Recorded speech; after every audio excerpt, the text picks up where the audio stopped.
All right, what's up, man? Hey, what's up? Man, you want to tell us who we here with today? We're here with Ricardo Kit, man. How you doing? Good, man. So we'll start off with like tell us about your childhood, how you started off in life. Man, well, I grew up in Delhi. It's a small town. I was I was raised on a farm with a foster family. They took care of me. They adopted my mom.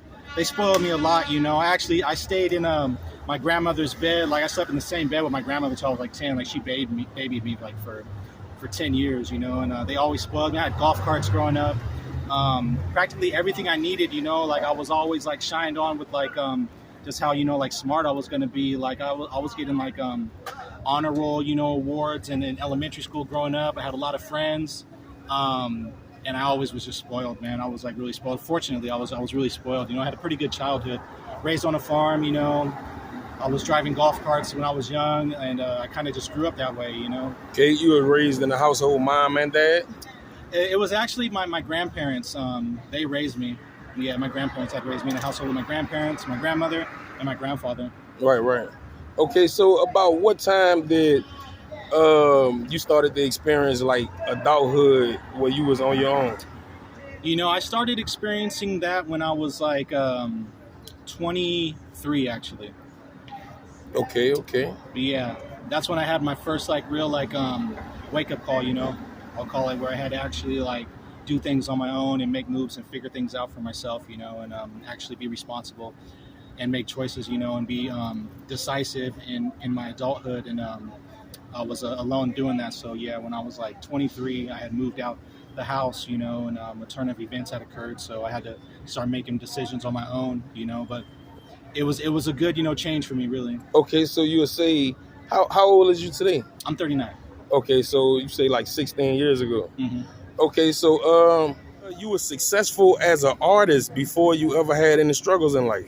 Yeah, man, you know, it was pretty cool because like I had gotten into graffiti when I was like 18 or 19.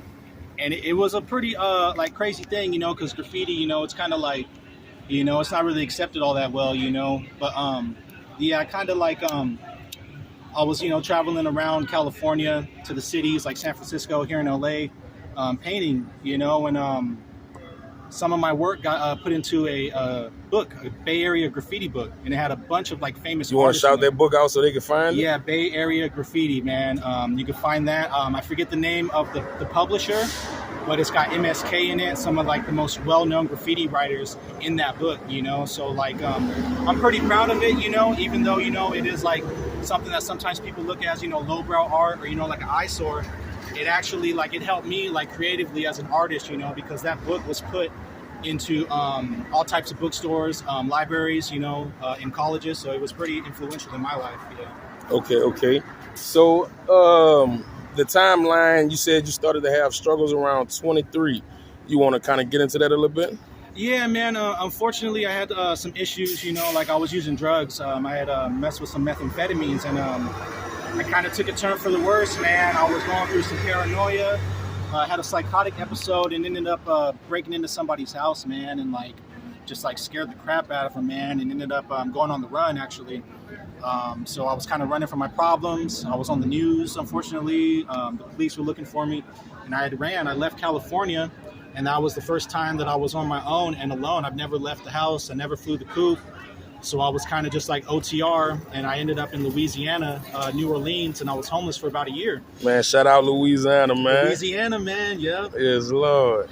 Yeah, absolutely. Okay, so, and then from Louisiana, you came to Los Angeles. And then from Louisiana, I came to Los Angeles. I had come back, and I figured I was going to, you know, handle my business. I had a niece who was just born, so I wanted to change my life. You know, I didn't want to be running from the police. I couldn't really do nothing, you know, with a wanted sign on me. You know, it was pretty hard. So, and I was stressing out really bad, you know. But I came back to LA, landed here in Venice Beach. Somebody had given me cake. I fell asleep.